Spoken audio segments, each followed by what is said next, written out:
जय श्री बालाजी महाराज। श्री शिवाय नमस्तुभ्यम। ईश्वर की कृपा आप सब पर बनी रहे। बात करते हैं वृषभ राशि की मार्च 2024।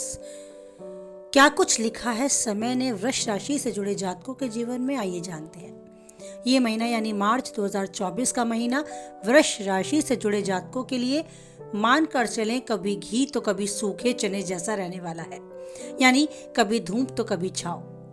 आप किसी भी काम में जितनी अधिक मेहनत और परिश्रम करेंगे उसे उतना ही अधिक परिणाम भी मिलेगा, ऐसा आप मानकर चलें। आपको मौके भी मिलेंगे, बस मौकों को बिना गवाए पूरे मन से कड़ी मेहनत तक पहुंचना है।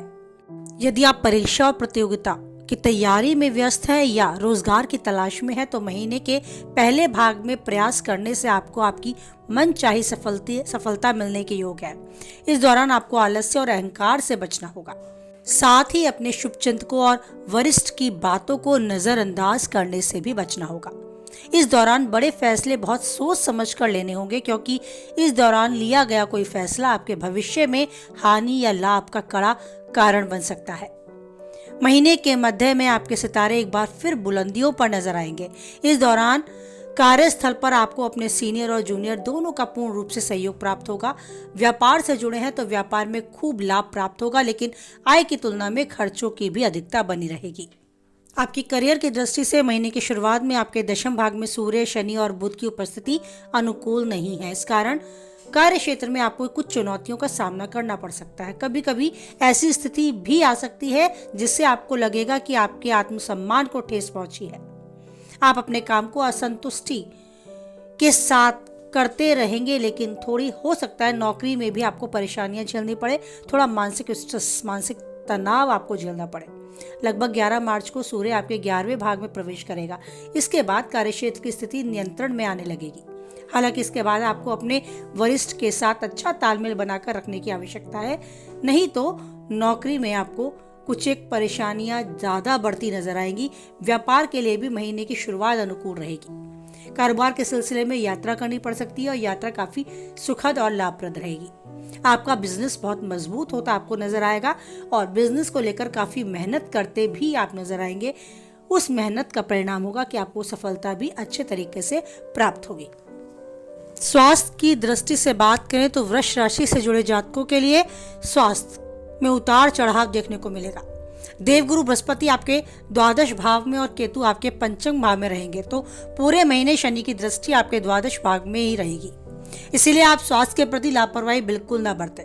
समस्याओं का सामना करना तथा स्वास्थ्य संबंधी परेशानियों को ध्यान में रख के चले। आपको परेशानियां घेर सकती हैं। आपको परेशानियां आपके काम में, आपके स्वास्थ्य में अड़चने डाल सकती हैं।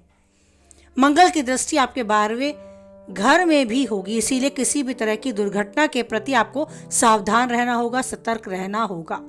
दूसरे भाव में आप माने महीने के आपको कुछ अनुकूल परिणाम प्राप्त होंगे। स्वास्थ्य में सुधार होता नजर आएगा। अगर आपकी कोई परेशानी आपको महसूस हो रही है अपने शरीर में, मस्तिष्क में, तो उसकी जांच कराएं, डॉक्टर से कंसल्ट करें, बट उसे बढ़ने ना दें और लापरवाही तो बिल्कुल ना बरतें। अपनी दिनचर्या को सुनिश्चित करें, अनुशासन के साथ खान पान का पालन करें। अब बात करते हैं आपके प्रेम संबंध और वैवाहिक जीवन के विषय में। अगर प्रेम संबंध के बारे में देखा जाए तो केतु महाराज पूरे महापंचम भाव में रहेंगे, जिससे आपके प्रेम संबंधों में कुछ गलतफहमियां पैदा होने के योग है। आपकी समझ में कम और एक दूसरे के प्रति भरोसा भी कम और तनाव बढ़ता नजर आएगा।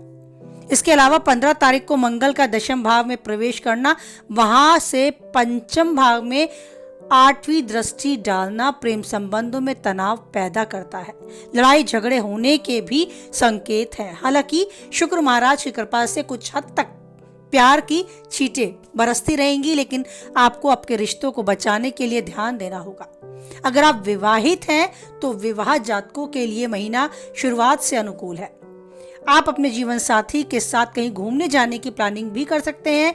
आप किसी खूबसूरत जगह भी जाकर अपने रिश्तों को खूबसूरत मोड़ दे सकते हैं और काफ़ी हद तक अपने रिश्तों को मजबूती दे सकते हैं। आपके बीच में रोमांस बढ़ता रहेगा और प्यार भी बढ़ता रहेगा। लगभग महीने के दूसरे भाव में यानी 15 तारीख के बाद मंगल आपके दशम भाग में शनि के साथ रहेगा, तो वह समय आपका दाम्पत्य जीवन में थोड़ा तनावपूर्ण रह सकता है। काम और पैसे को लेकर जीवन साथी के बीच तनाव आपको देखने को मिल सकता है। इसे दूर करने के लिए आपको अपने काम पर अधिक ध्यान देना होगा और कुछ समय के लिए वाद विवाद से कैसे बचें, इसके प्रति खुद के लिए जिम्मेदारी लेनी होगी। धैर्य और विवेक से आपको स्पेशली काम लेना होगा। अब बात करें पारिवारिक जीवन में, तो पारिवारिक जीवन में थोड़ा तनाव नजर आ सकता है। कुछ हद तक अनुकूलता भी रहेगी, लेकिन आप मानकर चले कि पारिवारिक सदस्यों का आपको अपेक्षाकृत कम सहयोग प्राप्त होगा। घर में थोड़ा सा असंतोष या तनाव का माहौल होगा।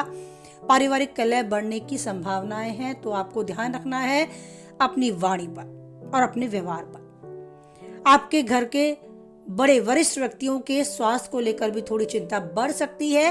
परिवार के झगड़ों की स्थिति भी बन सकती है। आपको बहुत शांति दिखानी होगी और बढ़ते विवाद से बचना होगा। ऐसा करने के लिए आपको साथ बैठकर परिवारजनों के साथ कुछ समय जरूर बिताना होगा, जिससे सबके मनमुटाव, सबका तनाव शांत हो सके। अपने बुद्धि, विवेक और चातुर्य के साथ घर में कैसे मिलजुल कर रहना होगा, इसके लिए खुद से कदम उठाना आवश्यक है।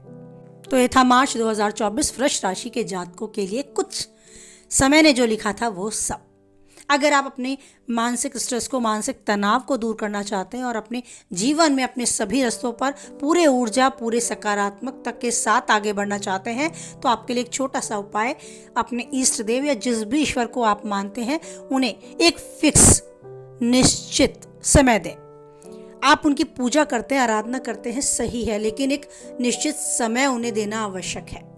कोई भी समय जो आपको सही लगता है, सुबह, शाम, रात, जो भी आपको सूट करता है, बस कुछ समय ज़रूर उनके ध्यान के लिए बैठें और उनके साथ चिंतन करें, मनन करें, उनकी अर्चना करें और उनको कुछ समय खाली बैठकर सिर्फ और सिर्फ याद करें। ये आराधना करने का, एक मेडिटेशन करने का तरीका है, जिससे हम डायरेक्ट कनेक्शन बना पाते हैं अपने साथ उस ईश्वर का। वह ईश्वर जिसे हम याद करते हैं और हमेशा आगे रखकर सभी काम करते हैं। तो ईश्वर पर यूं ही विश्वास बनाए रखें और जो चाहते हैं वो पाएं। जीवन में उन्नति के शिखर तक बढ़ते जाएं। हर पल को खुशी भरा और यादगार भरा बनाएं। इसी के साथ वाणी को विराम देते हैं। कुछ हद तक वीडियो से सहमत हैं तो लाइक करें, किसी के काम की है तो उस तक शेयर करें और पहली बार चैनल पे है तो चैनल को सब्सक्राइब करें। ईश्वर पर बनाए रखें आप यूं ही अटूट विश्वास और बोले हमारे साथ, जय बालाजी महाराज, जय माता दी।